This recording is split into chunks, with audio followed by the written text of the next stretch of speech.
Hello, everyone. This is Dr. Palmer. Today, we're going to learn about what it means to be assertive. Being assertive is the respectful way to get what you want and what you need when dealing with friends, family, or even adults in the community and within school. Today, you're going to learn and practice what it looks like and how it feels to be assertive. Being assertive is a skill that you can use when solving problems, asking for help, standing up for yourself or others, and when you're making friends. So as we begin our lesson in regards to learning how to be assertive, we will begin by watching a video.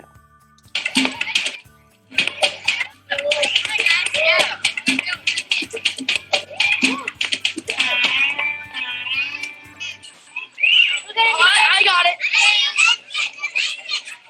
Hey, I'm gonna play. I'm gonna be next. I'm really good at this game, aren't I, Nisi? I'll be in the first square by the time you get back into the game. Come on, Ethan, get out of my way. Recess is almost over. You can't.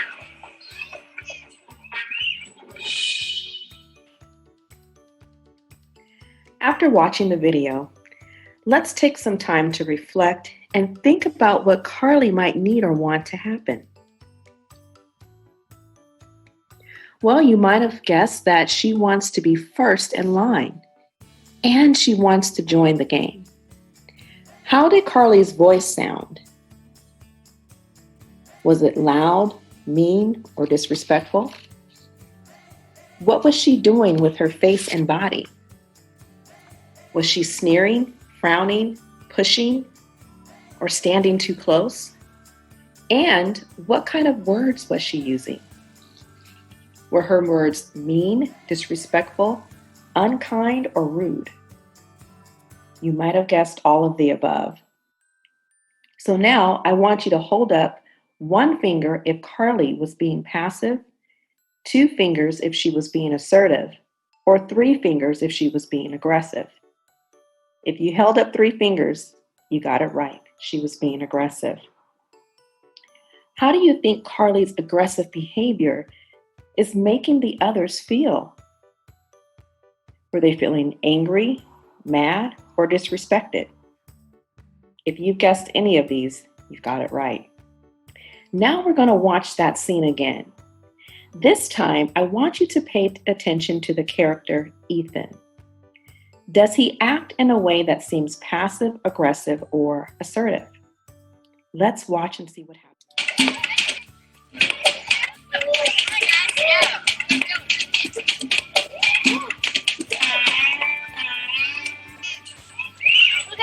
I got it. Hey, I'm gonna play. I'm gonna be next. I'm really good at this game, aren't I, Nisi? I'll be in the first square by the time you get back into the game. Come on, Ethan, get out of my way. Recess is almost over. You can't.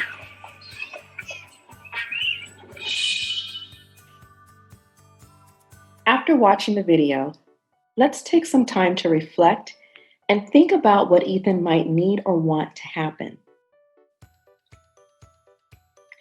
Well, he may want to be next, and he probably doesn't want Carly to cut in front of him. How did Ethan's voice sound? Was it too quiet? Was it weak? And what did he do with his face and body? Did he look at the ground? Did he look sad? And was his shoulders slumped over? If you guessed all of the above, again, you were right. So I want you to hold up 1 finger if Ethan was being passive, 2 fingers if he was being assertive, or 3 fingers if he was being aggressive. If you're holding up 2 fingers right now, you're correct. He was being very passive. Do you think Ethan was going to get what he wanted by being passive? Thumbs up for yes, and thumbs down for no. I'm going to leave that decision up to you. Let's see what happens next. Let's pay attention to Nisi in the next video. And as you watch the next video, does Nisi act in a way that seems passive, aggressive, or assertive?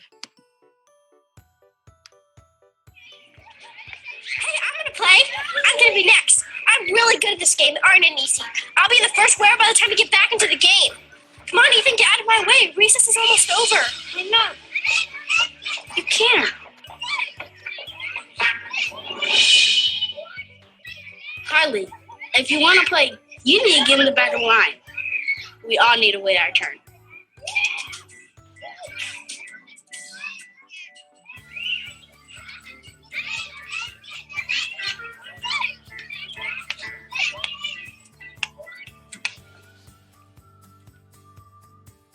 Let's take some time to reflect and think about what Nisi might need or want to happen. You may have thought that she wants to keep her place in line and she doesn't want Carly to cut in line. How did Nisi's voice sound? Was it respectful, firm, calm, confident, like she meant it? And what did she do with her face and body? Did she face Carly? Did she hold her head up and her shoulders back? And what kind of words was she using? Were they clear and were they respectful?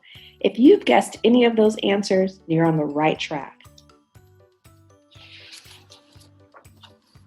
Now I want you to hold up one finger if Nisi was being passive, 2 fingers if she was being assertive, or 3 fingers if she was being aggressive. If you're holding up 2 fingers right now, you've guessed it right. She was being assertive. So thumbs up for yes and down for no if being assertive helped Nisi get what she wanted. If your thumbs were up, you're correct again. Good job. Now we're going to move over to our activity. It's called a skill practice. So I want you to pay attention to handout 3. In real life, it's not always easy to be assertive. That's why we have to practice over and over again. And carefully practicing the skills we learn is important because it helps build connections in our brains that makes these skills permanent. Now you're going to practice being assertive. Being assertive is a good way to communicate what you need or want at school, at home, or in the community. So according to handout 3, make sure you're doing this with a partner, a friend, or a family member.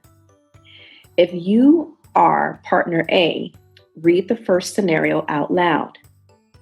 If you are partner B, respond assertively to the scenario while partner A checks the skills you used. Switch parts and repeat for all scenarios. And make up your own scenario and follow the directions above.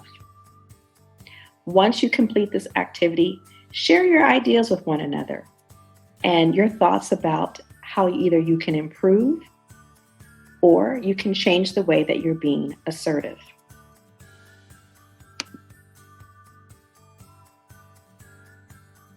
So today we talked about being assertive. And again, being assertive is a good way to communicate what you need or want in a way that is respectful towards others. I'm Dr. Palmer. I want to thank you for taking the time to review this lesson on being assertive. And I look forward to either receiving some comments in regards to how this lesson has helped you or is going to help you become assertive as you move forward in the future. Thank you, be well, and be safe.